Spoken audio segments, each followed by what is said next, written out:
My family excluded me from their will for marrying a random guy until he gave me a $2 million ring.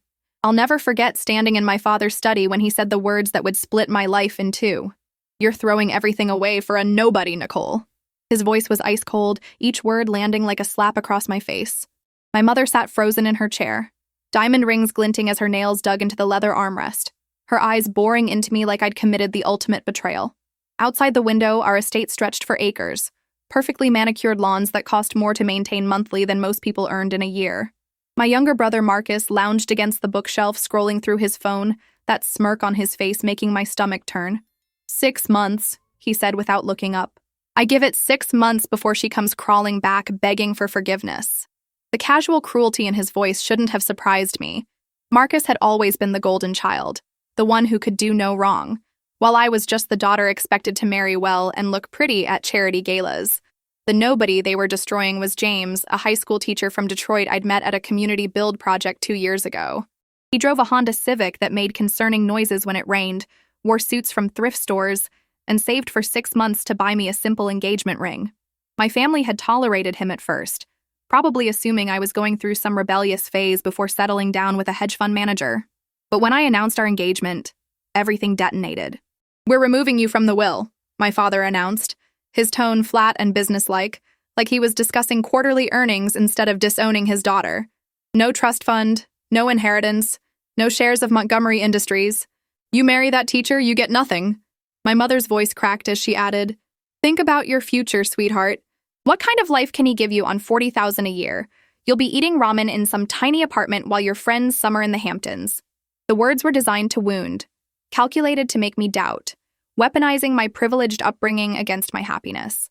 I'd grown up with everything money could buy: private schools and European vacations, a BMW for my 16th birthday. They assumed I was too soft, too spoiled, too dependent to survive without their wealth. But standing there watching my family try to price my happiness, something inside me crystallized into perfect clarity. "Then I guess I get nothing," I heard myself say, and the shock on their faces almost made the next 3 months of hell worth it. 3 months later, I was walking home from the subway, my feet aching in discount shoes I'd bought at a store I'd never heard of before, when my phone rang. Unknown number, New York area code. I almost declined, but something made me answer. Some instinct I couldn't name. "Is this Nicole Montgomery?" a woman asked, her voice professional and clipped in that way lawyers have. "It's Nicole Carter now," I said, and saying my married name out loud still gave me this fierce satisfaction, like I'd won something important. "My name is Patricia Wells. I'm calling from Sterling and Associates. We represent your family's estate, and I need to schedule an urgent meeting with you regarding a family matter." The word urgent made my heart drop straight into my stomach, sudden terror flooding through me. "Is everyone okay? Did something happen?" I stopped walking right there on the crowded sidewalk, people cursing as they swerved around me. But I couldn't move, couldn't breathe properly. Patricia's voice softened just slightly. "Everyone's physically fine, Ms. Carter. This concerns your brother Marcus and certain developments with the estate. Can you come to our office tomorrow at 2? I agreed because what else could I do? Spent that entire night staring at the ceiling while James slept beside me, his hand warm in mine. My mind raced through possibilities, each one worse than the last. Had Marcus gotten sick? Were my parents in legal trouble? The next afternoon, I took a half day from my marketing job, the one that paid $42,000 a year and made my mother's chef earn more than me. Sterling and Associates occupied 3 floors of a glass tower in downtown Manhattan, the kind of building where the doorman's uniform probably cost more than my entire outfit. Patricia Wells was 50s with kind eyes, led me to a conference room where an older man named Robert Sterling waited. "Thank you for coming," he said, gesturing to a leather chair. "I'll be direct because I imagine this is difficult. Your brother has been arrested for embezzling $3 million from Montgomery Industries." The room tilted sideways, and I gripped the chair arm so hard I felt the leather creak under my fingers. "What?" The word came out barely a whisper, my throat closing up as Robert slid a folder across the polished table. Marcus, my smirking little brother who'd been handed everything, who'd gotten my trust fund when they cut me off, who'd called James a nobody. "Federal charges," Patricia added gently, her voice cutting through the ringing in my ears. "He systematically stole from the company over 2 years. Offshore accounts, falsified records, the works. Your parents are devastated as you can imagine. The scandal alone could destroy everything your grandfather built." I opened the folder with shaking hands, saw police reports and financial statements with numbers so large they looked fake. Robert leaned forward, his expression grave. Your parents want to meet with you, Nicole. They're hoping you'll come back to the family, help them through this crisis. He paused. Let that sink in before delivering the real bomb. They're willing to discuss reinstating you in the will, restoring your trust fund, everything you gave up. The words hung in the air like smoke, choking me. I sat there frozen. These two lawyers offering me back the life I'd walked away from, the money and security and comfort I'd sacrificed for love. But all I could think about was the timing, how they'd only called because they needed something, because their golden child had failed spectacularly, because suddenly I was useful again. They didn't want me back. They wanted my help cleaning up Marcus's mess. I need time to think, I managed to say, standing up on legs that felt like water. Walking out of that building into the Manhattan afternoon, I felt like I was watching myself from a distance, some other version of Nicole who'd made different choices. On the subway home, I called James, my voice cracking as I told him everything, and the question I couldn't answer was haunting me. Was this my chance to get my family back, or just another way for them to use me? That night, James and I talked until sunrise, sitting on our secondhand couch in our tiny apartment that suddenly felt both too small and exactly right. If you want to help them, I support you completely, he said, holding my hand like it was something precious. But promise me something, Nicole. Promise you'll only do this if it's truly what you want, not out of guilt or obligation. The next morning, I called my father, my hand shaking so badly I could barely hold the phone. I'll help, I said, but I have conditions that aren't negotiable. My voice came out stronger than I felt. First, James gets welcomed into this family with real respect, not just tolerated. Second, I work at the company on my terms with actual authority.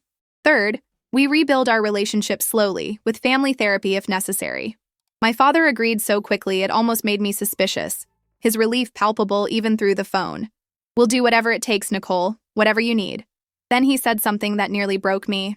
I owe James an apology, a real one, man to man. Would he be willing to meet me for coffee? I'd never heard my father sound humble before. The novelty of it was almost frightening.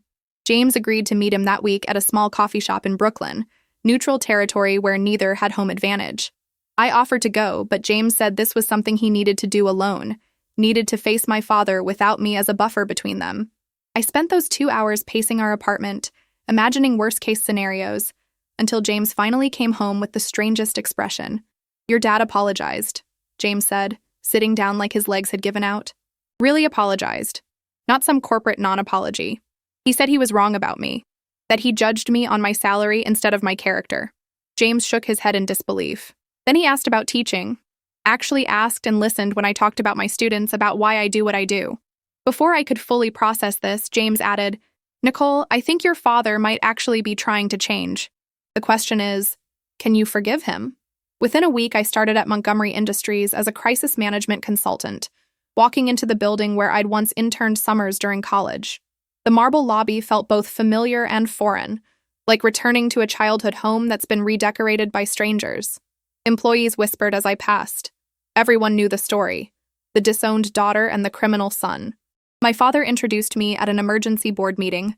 12 powerful people who'd watched me grow up now staring at me with skepticism and barely concealed doubt. I'm not here to make excuses for Marcus, I said, standing even though my knees felt weak. What he did was criminal and he deserves every consequence. But Montgomery Industries is bigger than one person's mistakes. It's 300 families depending on us. I spoke for 20 minutes about rebuilding trust, about transparency, about concrete steps to prevent this from ever happening again. My voice stayed steady even as my hands trembled under the table, muscle memory from years of debate team and presentations kicking in. When I finished, the silence was deafening, stretching so long I thought I'd failed completely. Then Margaret Chen, a 70-year-old board member who'd mentored my father for decades, stood up and started clapping. Slowly, the others joined her, and I watched my father's expression transform into something I'd never seen before. Pride mixed with surprise, like he was seeing me clearly for the first time. But as everyone filed out congratulating me, my phone buzzed with James's text. How'd it go? And suddenly the victory felt incomplete. The work consumed me like wildfire. 14-hour days reviewing contracts and restructuring departments and meeting with clients who were threatening to pull their accounts. I'd stumble home past midnight to find James asleep on the couch, my dinner cold, a note saying he loved me but missed me. And I'd stand there wondering if this was the price of success, if saving my family's company meant slowly losing the marriage that had cost me everything to build. 2 months into the nightmare, I was alone in my office at 9 p.m. when my father appeared in the doorway carrying a small leather box that looked older than both of us. "Got a minute?" he asked, and something in his voice made my heart start racing. That instinct that knows bad news is coming even before words are spoken. "This was your grandmother's," he said, opening the box to reveal a ring that stopped my breath cold. The sapphire was massive, deep blue like midnight ocean, surrounded by diamonds that caught the fluorescent light and shattered it into rainbows. I'd seen this ring in photos, knew it was probably worth $2 million, knew my grandmother had worn it every single day for 53 years of marriage.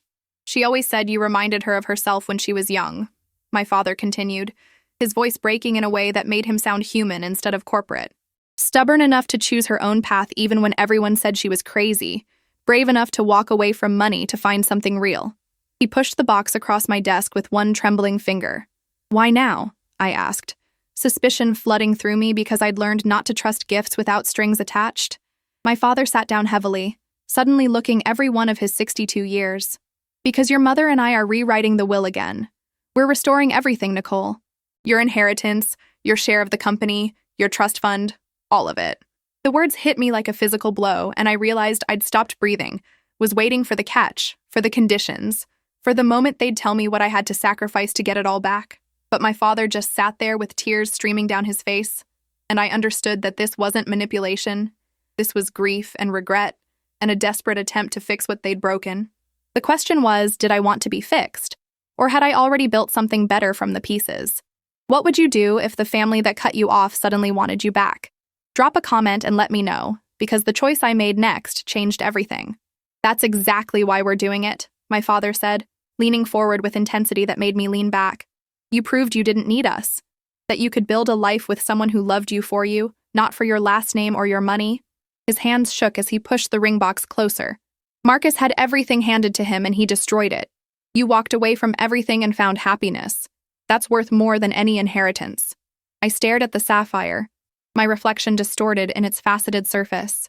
"Dad, I can't accept this. It's too much, too fast. Yesterday I was an employee, and now you're talking about millions of dollars like it's nothing." The fluorescent lights hummed above us, the building empty except for security guards and the ghosts of bad decisions haunting every corner. My father stood and walked around the desk, put his hands on my shoulders with a grip that was almost painful. "What changed is watching Marcus in a jail cell.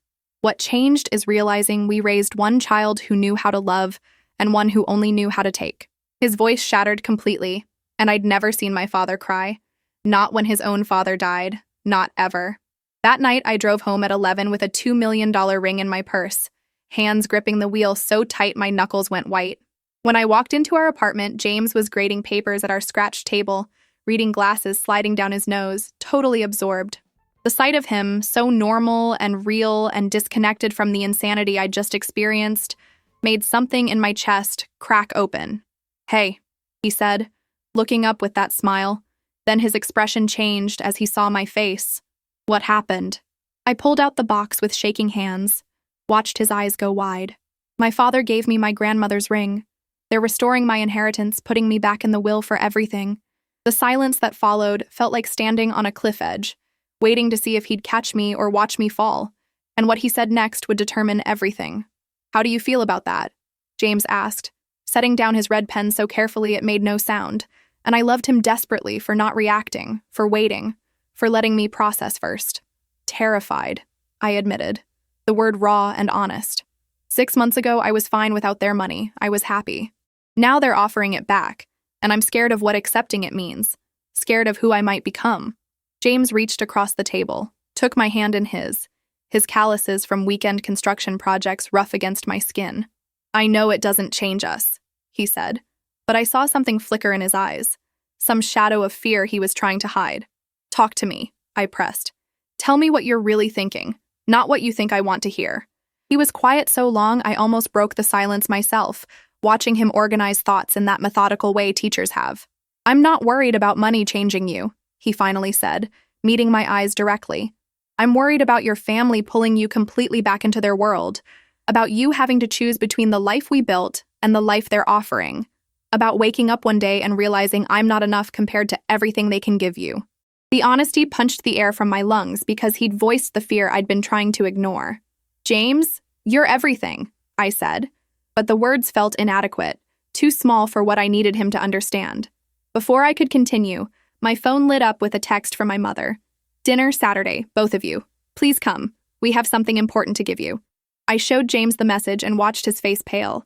They want to give us something else, I whispered, and we both knew this wasn't over, that my family's reconciliation was just beginning, that every gift carried invisible weight we couldn't measure yet. What we didn't know was that Saturday's dinner would test our marriage in ways neither of us could imagine, would force us to answer the question we'd been avoiding. How much is forgiveness actually worth when it comes wrapped in millions of dollars? Saturday arrived with the kind of cold November rain that makes everything feel ominous and gray. We drove to Greenwich in James's Honda, the one my family had mocked, its engine making those concerning noises that seemed louder in the wealthy silence of my parents' neighborhood. James wore his one good suit, the one he'd gotten married in, his hands gripping the steering wheel so tight I could see white knuckles. We can turn around, I said as we pulled into the circular driveway, that massive colonial house looming like something out of a Gothic novel. We can just go home, order pizza, pretend none of this is happening. But James shook his head, took a deep breath, squared his shoulders like he was preparing for battle. No, we need to do this. We need to face this together. My mother answered the door and shocked us both by hugging James first. Not me, James. Thank you for coming, she said, and I could hear genuine emotion in her voice, not the practiced social grace she usually deployed. Thank you for making my daughter happy in ways we never could. Her makeup was flawless, but I could see she'd been crying recently, tiny cracks in her perfection showing through. Dinner was surprisingly comfortable. My parents asking James real questions about teaching, about his students, about his childhood in Detroit. My father told stories about building the company, and for the first time ever, he seemed interested in James's perspective on education funding and community development. We were having dessert when my parents exchanged a loaded glance, and my father cleared his throat nervously. Nicole, James, we asked you here tonight because we want to do something we should have done when you got engaged. My mother left the room, returned with a small velvet box, different from my grandmother's ring, and my heart started hammering against my ribs. I had no idea what was coming, couldn't read the situation at all, and the suspense was suffocating me. What my father said next made the entire world stop spinning.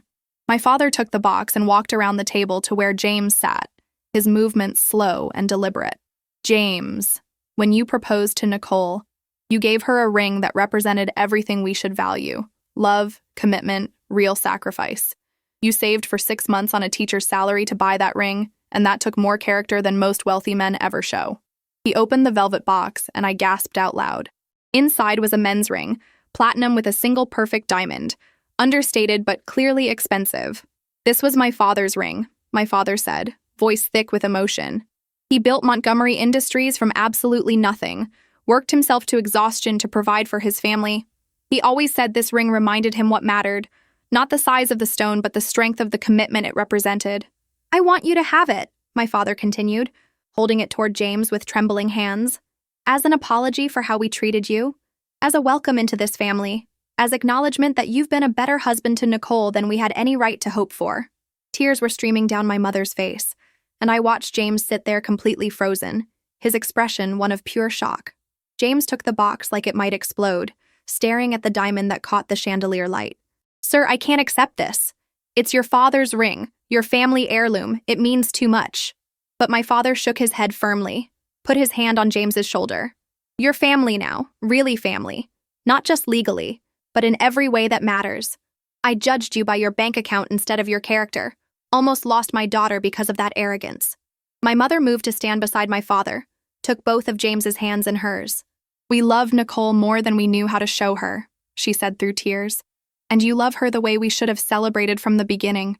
Please accept this as our blessing, our apology, our promise to do better. James looked at me, his eyes asking silently what he should do, and I nodded because I could see my parents meant this, really meant it. But what happened next? Nobody saw coming. James slipped the ring onto his finger and it fit perfectly, like it had been waiting for him all along. Then my father did something that made my breath catch. He He pulled James into a tight hug, and I heard him whisper, "Thank you for loving my daughter the way she deserves." When they pulled apart, both men had tears streaming down their faces, and my mother was sobbing openly into a napkin. We stayed for hours that night, talking about everything and nothing, building bridges over chasms that had seemed impossible to cross. My parents shared stories about my grandmother, about their early marriage before wealth complicated everything. James talked about his childhood, about his parents who'd worked 3 jobs to keep him in school, about the teacher who inspired him to become an educator. For the first time in my life, we felt like a real family. But as we were getting ready to leave, my father asked us to wait in the living room for one moment. He and my mother disappeared upstairs, and I could hear muffled conversation, footsteps moving back and forth. James squeezed my hand, his new ring catching the light, and I wondered what else could possibly happen tonight, what other surprises my parents had planned. When they came back down, my father was carrying a large manila envelope, the kind lawyers use for important documents. "There's something else," he said, sitting down across from us with my mother beside him. "Something your mother and I have been working on with our attorneys for the past month. Something we want you both to understand completely before accepting." He opened the envelope, pulled out documents that looked official and intimidating. "Nicole, we've finalized the new will. You're receiving 40% ownership of Montgomery Industries, worth approximately $80 million at current valuation. Your trust fund is restored and increased to $20 million. You'll inherit the summer house, the Manhattan apartment, your choice of artwork." The numbers were so large they felt fake, impossible, like Monopoly money instead of real wealth. My head was spinning, trying to process numbers that seemed to belong to someone else's life, not mine. $80 million, $20 million in trust, properties I'd spent summers in as a child, now mine again. James's hand tightened on mine, and I could feel him trembling slightly, could sense his own shock radiating through our connected palms. "But there's something else," my father continued, pulling out one more document from the envelope. "Something specifically for James, to show him we're serious about welcoming him into this family, about respecting who he is and what he values." He slid the paper across the coffee table toward us, and as I read it, tears started streaming down my face uncontrollably. The document showed a $2 million education fund, established specifically in James's name. "You can't keep the money personally," my father explained quickly, "but you have complete control over distribution. You decide which schools get funding, which programs get expanded, which students get scholarships. We thought you'd prefer helping students over accepting charity for yourself." James made a sound like all the air had been punched from his lungs. $2 million, he whispered, his voice breaking. "Do you have any idea how many kids we could help with $2 million? The robotics program I've been trying to fund for years, the college prep courses, the summer enrichment programs." He was crying now, really crying, and my mother handed him tissues with a watery smile. "That's exactly what we're hoping," my father said softly, "that you'll use this money to change lives the way you've changed Nicole's and, honestly, ours too.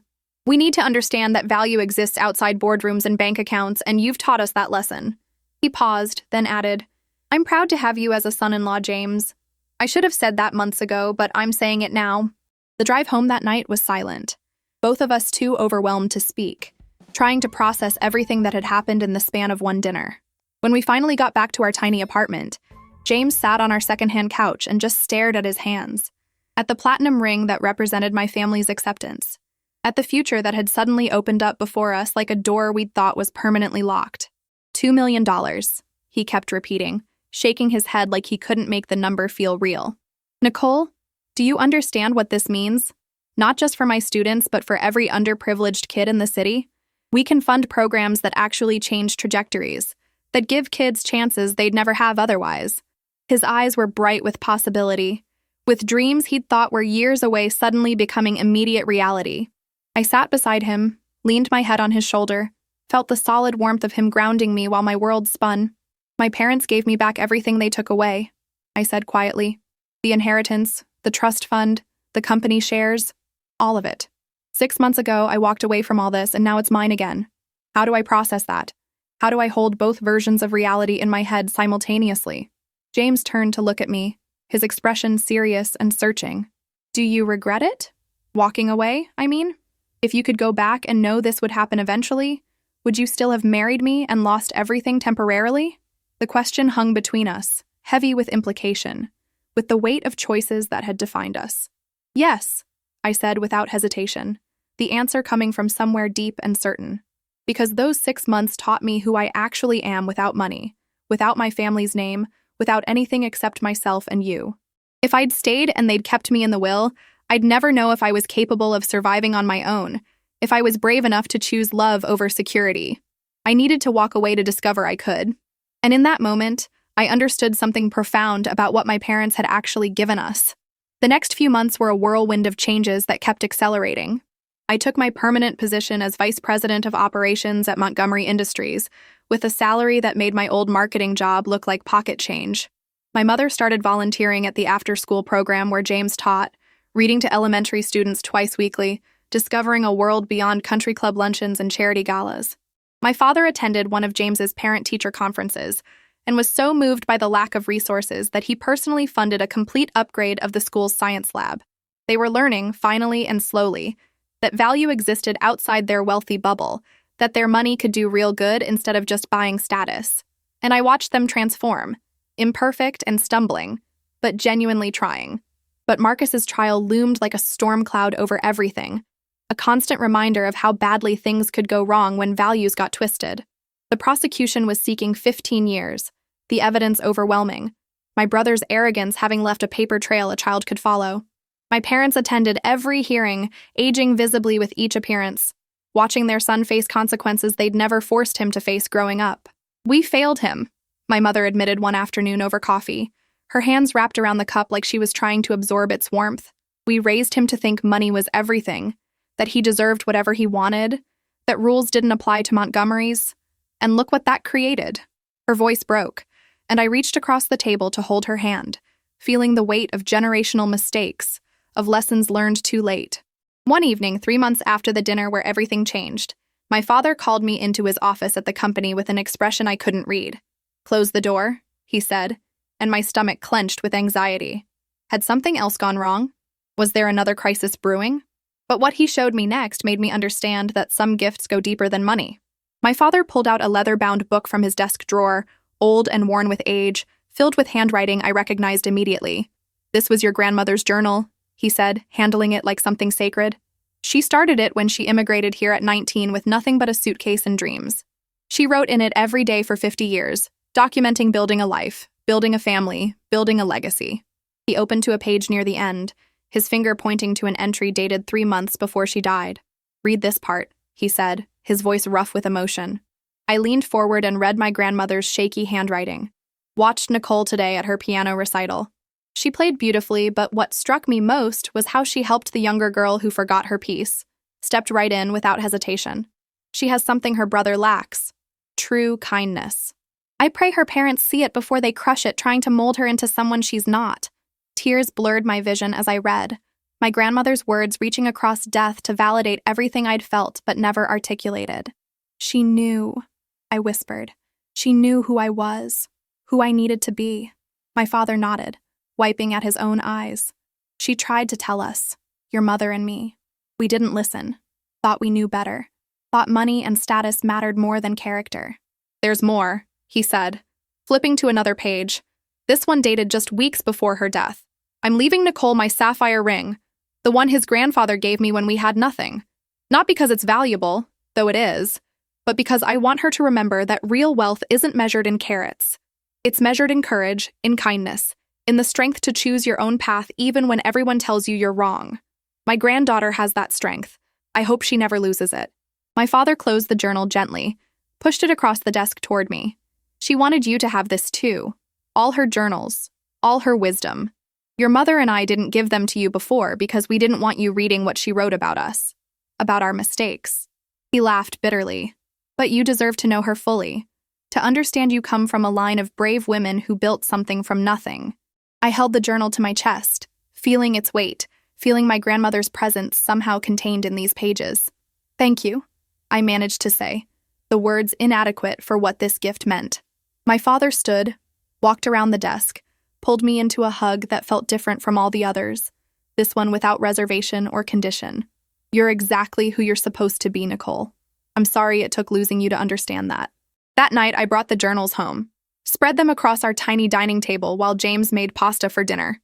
He'd gotten the robotics program funded, had 30 kids enrolled, was literally glowing with excitement about the possibilities ahead. I watched him cook. This man who'd been dismissed as a nobody, who'd proven to be more valuable than any trust fund, and felt overwhelming gratitude for the path I'd chosen. My grandmother left me her journals, I told him, running my fingers over the worn leather covers. She wrote about me, about seeing who I was even when my parents couldn't. James came over, read over my shoulder, and I felt his sharp intake of breath as he processed my grandmother's words about kindness and courage, and choosing your own path despite opposition. She sounds like she was an incredible woman, James said softly, like someone who understood what actually matters. We spent hours that night reading entries together, my grandmother's life unfolding in her elegant handwriting, immigrating with nothing, meeting my grandfather who was equally poor, building a business from determination and hard work, raising children, navigating wealth without losing themselves, almost. One entry stood out, dated 30 years ago when my father was starting at the company. I worry we've given our children too much too easily. They've never known hunger, never known the fear of not making rent, never had to choose between necessities. I wonder if comfort has made them weak, unable to understand that character is built through struggle, not handed down through inheritance. I hope they learn before it's too late. My grandmother had seen it coming, had predicted the exact weakness that led to Marcus's crimes, to my parents' obsession with status over substance. She tried to warn them, I said, showing James the passage. She knew money without values creates hollowness. James nodded, then said something that made everything click into place. That's why they're so desperate to make this right with you. You proved you have what Marcus lacked, what they almost crushed in you, the ability to value the right things. 6 months after that dinner when everything changed, James and I stood in the renovated science lab at his school watching 30 kids program robots they'd built themselves. The room hummed with excitement and learning, with possibility that hadn't existed before my parents' donation. My mother was there too, helping a shy girl troubleshoot her code, completely absorbed in ways I'd never seen her absorbed in charity galas. My father had started coming to these events too, talking with students about business and ethics, about how wealth carries responsibility, about learning from mistakes before they become catastrophic. He was different now, softer somehow, more present, like Marcus's fall had cracked open something in him that needed cracking. Not fixed, not perfect, but genuinely trying, and that was enough.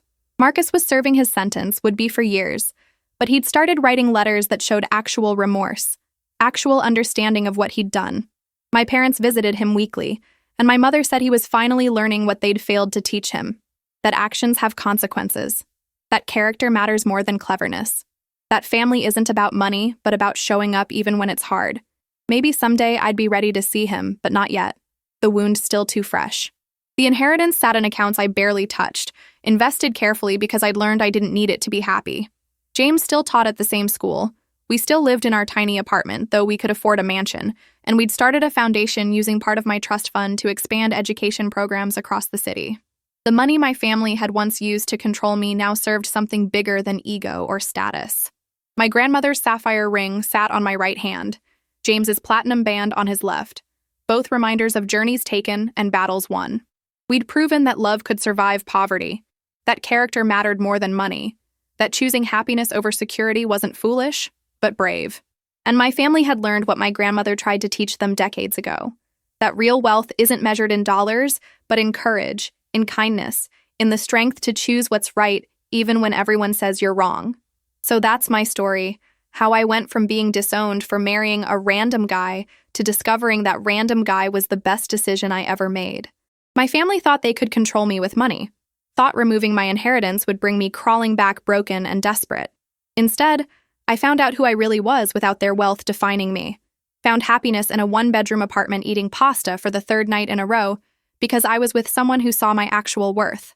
The real plot twist wasn't my family giving me back millions of dollars or that $2 million sapphire ring sitting on my finger right now. The real twist was learning that I didn't need any of it to be complete, that walking away from $80 million to marry a teacher making $40,000 a year wasn't stupid or naive, it was the bravest thing I'd ever done. My family learned that lesson too, the hard way, watching their golden child destroy everything while their disappointment of a daughter built something real. James still teaches at the same high school, still drives that Honda Civic that makes weird noises, still grades papers at our dining table every night. But now he runs 5 fully funded education programs reaching hundreds of kids who wouldn't have those opportunities otherwise. My parents volunteer regularly, have become genuinely close with James's parents, the 4 of them meeting for dinner monthly to talk about community development and how privilege carries responsibility. They're not perfect, they still mess up, but they're trying, and that counts for something. Marcus is serving 8 years for embezzlement, getting therapy, supposedly working on becoming a better person. I'm not ready to see him yet, maybe someday, but the wound is still too fresh. My parents visit him weekly, and my mother says he's finally learning what they failed to teach him. That actions have consequences, that you can't buy your way out of everything, that character matters more than your bank account. Maybe prison will teach him what wealth never could. As for me, I split my time between running operations at Montgomery Industries and working with James's Education Foundation, using my business skills to actually make a difference instead of just accumulating more money. We still live in our tiny apartment even though we could buy a mansion, still shop at the same grocery store, still have date nights at the cheap Mexican place down the street. The inheritance sits mostly untouched in careful investments, because I learned something crucial. Money doesn't make you happy, it just amplifies whatever you already are. If you've stuck with me through this entire journey, thank you from the bottom of my heart. Drop a comment below and tell me, have you ever had to choose between family expectations and your own happiness? Have you ever walked away from something that looked perfect on paper to chase something real?